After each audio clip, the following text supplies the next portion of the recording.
ഇത് നമ്മളൊരു വെറൈറ്റി ഡിഷാണ് കേട്ടോ ഉണ്ടാക്കുന്നത്. ഒരു വൈറ്റ് സോസ് ചിക്കൻ നമുക്ക് തയ്യാറാക്കി നോക്കാം. നിങ്ങളെല്ലാം ഒന്ന് തയ്യാറാക്കി നോക്കിക്കോളി കേട്ടോ. ഇതിനായിട്ട് നമ്മൾ എല്ലില്ലാത്ത ചിക്കൻ വേണം കേട്ടോ എടുക്കാനായിട്ട്. അത് ചെറിയ പീസുകളാക്കിയിട്ട് അതിലോട്ട് കുറച്ച് കുരുമുളകും ഉപ്പും മാത്രം ഇട്ട് കുഴച്ചിട്ട് മാറ്റി വെക്കാം. ഈ മക്രോണി ഒന്ന് വേവിച്ചെടുക്കണം. അതിനായിട്ട് കുറച്ച് വെള്ളം അടുപ്പത്തോട്ട് വെച്ച് കൊടുക്കാം. വെള്ളം തിളയ്ക്കുന്ന സമയത്ത് അതിലോട്ട് കുറച്ച് ഉപ്പും കൂടെ ഇട്ടിട്ട് മക്രോണി അതിലോട്ടിട്ട് ഒന്ന് വേവിച്ചെടുക്കാം. മക്രോണി വേവിക്കാൻ വേണ്ടി നമുക്ക് അധികം സമയമൊന്നും വേണ്ട. ഒരു 10 മിനിറ്റ് കൊണ്ട് തന്നെ നമുക്കിത് വെന്ത് കിട്ടും. ഇനിയും നമ്മുടെ അങ്ങാടിക്കാരി ചാനൽ സബ്സ്ക്രൈബ് ചെയ്യാത്തവരൊന്ന് സബ്സ്ക്രൈബ് ചെയ്യുക കേട്ടോ. നിങ്ങളുടെ അഭിപ്രായങ്ങളൊക്കെ കമൻ്റായിട്ട് അറിയിക്കുക. നമ്മുടെ ഫേസ്ബുക്കിലെ പേജ് ഒന്ന് ഫോളോ ചെയ്യുക കേട്ടോ. നമ്മുടെ മക്രോണി ഇവിടെ വെന്തിട്ടുണ്ട്. ഇതൊരു ബൗളിലേക്ക് നമുക്ക് കോരി മാറ്റാം. ഇനി നമ്മുടെ ചിക്കൻ ഒന്ന് പൊരിച്ചെടുക്കണം. അതിനായിട്ട് ഞാൻ ചീനച്ചട്ടി അടുപ്പത്ത് വെച്ച് കൊടുക്കുന്നുണ്ട്. ഞാനിവിടെ പൊരിക്കാനായിട്ട് എടുത്തിട്ടുള്ളത് തവിട് എണ്ണയാണ് കേട്ടോ. കുറച്ച് ചിക്കനേ ഉള്ളൂ. 500 ഗ്രാം ചിക്കനെ ഞാൻ എടുത്തിട്ടുള്ളത്. 2-3 ട്രിപ്പാക്കി ഇട്ട് കൊടുത്ത് ഞാനതൊന്ന് പൊരിച്ചെടുക്കുന്നുണ്ട്. ഇനി നമുക്ക് കുറച്ച് വെജിറ്റബിൾസ് ബട്ടറിലിട്ട് ഒന്ന് മൂപ്പിച്ചിട്ട് മാറ്റി വെക്കണം. ഞാനിവിടെ ക്യാരറ്റും വലിയുള്ളിയും കുറച്ച് ക്യാപ്സിക്കും കൂടെ ഇട്ട് ഈ ബട്ടറിലിട്ട് ഒന്ന് മൂപ്പിച്ചിട്ട് മാറ്റി വെക്കുന്നുണ്ട് കേട്ടോ. നമുക്ക് ഈ വെജിറ്റബിൾസ് ഇല്ലാതെയും വൈറ്റ് സോസ് ചിക്കൻ തയ്യാറാക്കാം. മക്രോണിയും ചിക്കനും മാത്രം വെച്ചിട്ട് നമുക്ക് വൈറ്റ് സോസ് ചിക്കൻ തയ്യാറാക്കാം കേട്ടോ.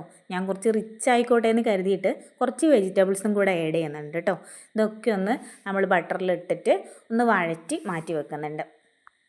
ബട്ടറിലായതുകൊണ്ട് നമുക്കിത് പെട്ടെന്ന് തന്നെ വഴറ്റിയെടുക്കാൻ പറ്റും. നന്നായിട്ട് വെന്ത് വരണ്ട, ജസ്റ്റ് ഒന്ന് വഴറ്റിയെടുത്താൽ മതി കേട്ടോ. ഇനി അതേ പാത്രത്തിലോട്ട് നമുക്ക് കുറച്ചും കൂടെ ബട്ടർ ചേർത്ത് കൊടുക്കാം. ബട്ടർ ഒന്ന് മെൽറ്റായി വരുന്ന സമയത്ത് അതിലോട്ട് കുറച്ച് കോൺഫ്ലവർ ചേർത്ത് കൊടുക്കാം. ഈ ബട്ടറും കോൺഫ്ലവറും കൂടെ ഒന്ന് മിക്സ് ചെയ്തെടുക്കുക.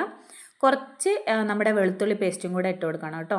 അതൊന്ന് നമ്മുടെ ഈ എല്ലാം കൂടി ഒന്ന് മിക്സാക്കി എടുത്തതിന് ശേഷം അതിലോട്ട് നമ്മൾ 1/2 ലിറ്റർ പാല് ചേർത്ത് കൊടുക്കണം. പാല് ചേർത്ത് കൊടുക്കുന്ന സമയത്ത് നമ്മൾ വിടാതെ ഇളക്കി കൊടുക്കണം, ഇല്ലെങ്കിൽ അടി പിടിക്കാൻ സാധ്യതയുണ്ട്. കോൺഫ്ലവറും പാലും കൂടെ നന്നായിട്ട് മിക്സ് ചെയ്ത് ഇളക്കിക്കൊണ്ടേയിരിക്കുക. കുറച്ച് ഉപ്പും കൂടെ ചേർത്തിട്ട് പാലൊന്ന് കുറുകി വരുന്ന സമയത്ത് അതിലോട്ട് ഇനി നമ്മൾ ചീസാണ് ചേർത്ത് കൊടുക്കുന്നത്. ഞാനിതിലേക്ക് ചേർക്കാനായിട്ട് 2 പീസ് ചീസാണ് കേട്ടോ എടുത്തിട്ടുള്ളത്. ആ ചീസും കൂടെ ഇട്ട് കൊടുത്തിട്ട് നന്നായിട്ട് ഇളക്കി യോജിപ്പിക്കുക. ഇടയ്ക്ക് ഞാൻ ഫ്ലെയിം ഒന്ന് ഓഫ് ചെയ്യുന്നുണ്ട് കേട്ടോ. ഇത് അടി പിടിക്കേണ്ടെന്ന് കരുതിയിട്ട് ഇത് ഇടയ്ക്ക് വെച്ചിട്ട് ഒന്ന് ഓണാക്കി കൊടുക്കുന്നുണ്ട്. അങ്ങനെയാണ് ഇത് ഇടയ്ക്ക് കുറുക്കി എടുത്തിട്ടുള്ളത്. അങ്ങനെ ഇതും കൂടെ ഇട്ട് നമ്മൾ നന്നായിട്ടൊന്ന് കുറുക്കി വരുന്ന സമയത്ത് ഇതിലോട്ട് നമ്മൾ ഇനി കുറച്ച് കുരുമുളക് പൊടിയും കൂടെ ഇട്ട് കൊടുക്കുന്നുണ്ട്. അതും കൂടെ ഇട്ട് ഒന്ന് ജസ്റ്റ് ഒന്ന് വറ്റി വരുന്ന സമയത്ത് ഇതിലോട്ട് ഇനി നമുക്ക് മക്രോണി ചേർത്ത് കൊടുക്കാം.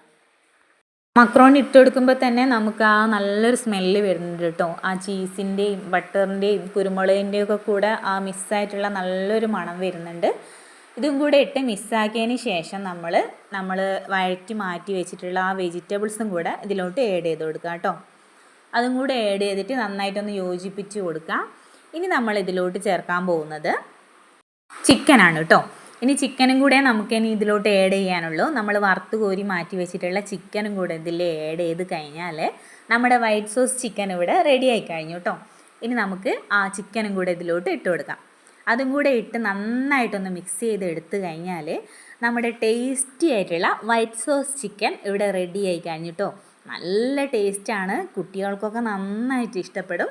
നിങ്ങൾ ഒന്ന് ട്രൈ ചെയ്ത് നോക്കുക കേട്ടോ. തയ്യാറാക്കാത്തവരൊക്കെ ഒന്ന് തയ്യാറാക്കി നോക്കുക.